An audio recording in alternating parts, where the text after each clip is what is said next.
Welcome to Uncloaked Illusions. I am Chris Anthony, and I wanted to give a little perspective on a particular article that I was reading because it is shocking to me. And it kind of correlates with the video that I produced yesterday titled, Are Black Women Retarded? And it was a rant. And this is by Walter E. Williams, an economist, a commentator, and an academic. And it highlights the 73% illegitimacy rate in the black community changing. It's no longer 73, it's actually 77.3%. And I'll read a little bit of this and then give a little perspective. Hustlers and people with little understanding want us to believe that today's black problems are the continuing result of a legacy of slavery, poverty, and racial discrimination. The fact is that most of the social pathology seen in poor black neighborhoods is entirely new in black history. Let's look at some of it. Today, the overwhelming majority of black children are raised in single female-headed families. As early as the 1880s, 3/4 of black families were two-parent. In 1925 New York City, 85% of black families were two-parent. One study of 19th century slave families found that in up to 3/4 of the families, all the children had the same mother and father. Today's black illegitimacy rate of nearly 75% is also entirely new. In 1940, black illegitimacy stood at 14%. It had risen to 25% by 1965, when Daniel Patrick wrote The Negro Family, The Case for National Action, and was widely condemned as a racist. By 1980, the black illegitimacy rate had more than doubled to 56%, and it has been growing since, both during slavery and as late as 1920. A teenage girl raising a child without a man present was rare among blacks. Interesting.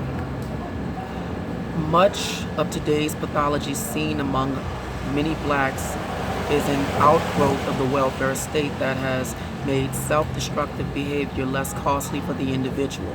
Having children without the benefit of marriage is less burdensome if the mother receives housing subsidies, welfare payment, and food stamps. Plus, the social stigma associated with unwed motherhood has vanished.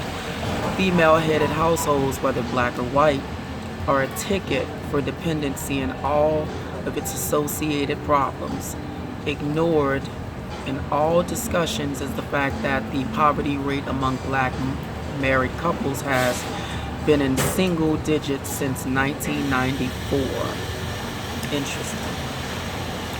Black youth unemployment in some cities is over 50%, but high black youth unemployment is also new. In 1948, the unemployment rate for black teens was slightly less than that of their white counterparts, 9.4% compared with 10.2%. During the same period, black youths were either just as active in the labor force or more than white youths. Since the 1960s, both the labor force participation rate and the employment rate of black youths have fallen to what they are today. Why? Are employers more racially discriminatory today than yesteryear? Were black youths of yesteryear more skilled than whites of yesteryear? The answer to both questions is a big no. I wish I had the echo for that particular answer.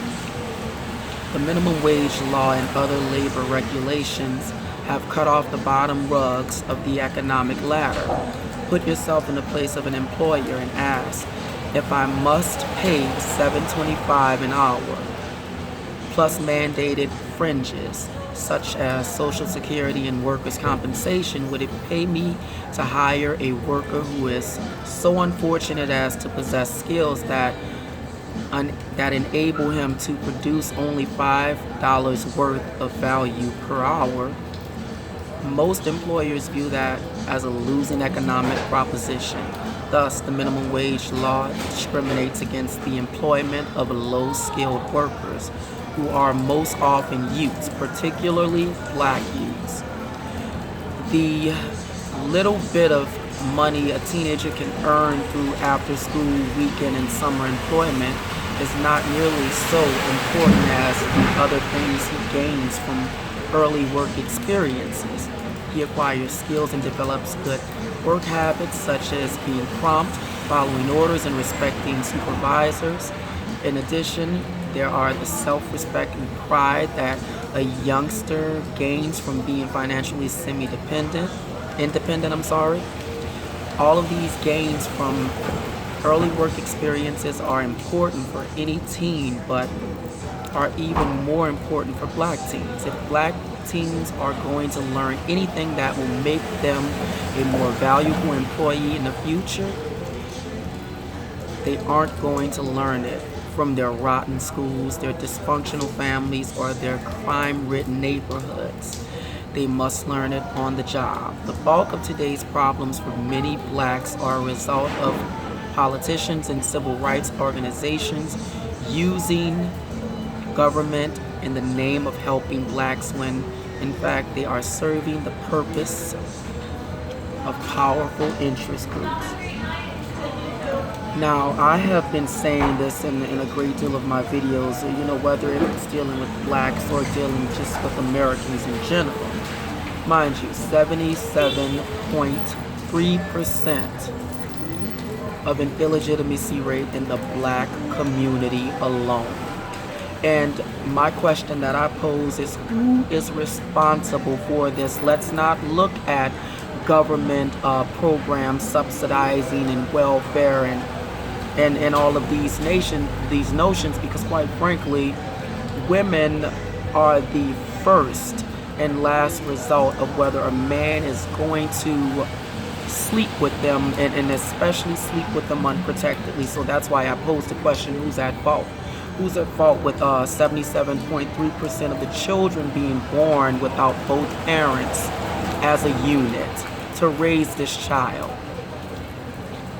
It just correlates with a conversation that I gave commentary on yesterday, which again was the rant and was titled, "Are Black Women Retarded?" Again, this is what you get with an amoral group of people. Nothing that garners or hints at any type of responsibility. And again, there are going to be some feminists out there that's going to try and come forth and blame black men for this. But guess what? A black man can't sleep with a black woman without their consent. And again, black women especially, they have more testosterone than any other female on the planet. And testosterone, it drives libido, and that is why a great deal of black women choose primarily off of the way a man looks. And they don't consider anything else, the structure, the responsibility that this man could actually possess or does not possess. And they merely don't look at the morals of that man, the being family oriented, being a father figure, or even being a person that they would want to reproduce with, because he is going to be responsible.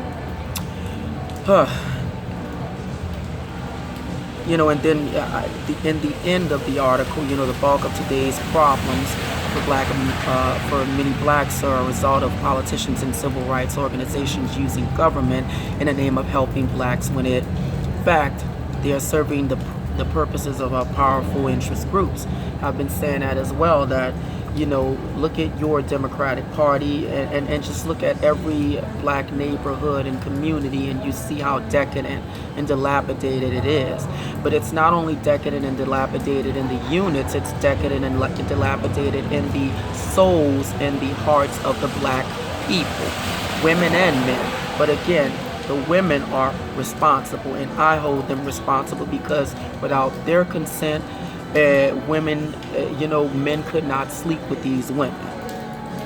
This wouldn't be happening in a responsible community.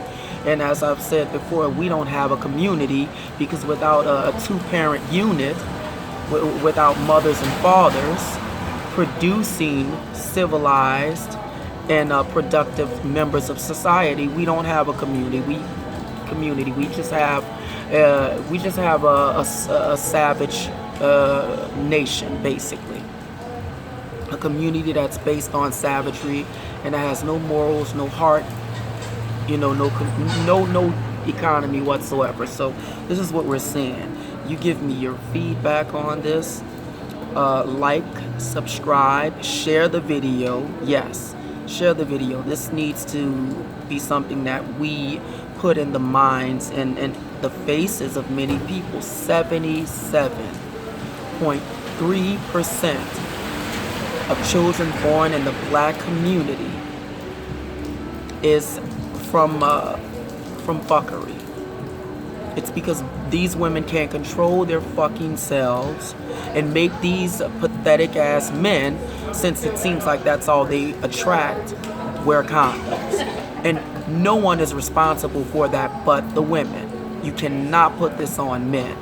Not this time around when the fucking numbers and the statistics say otherwise. It's documented.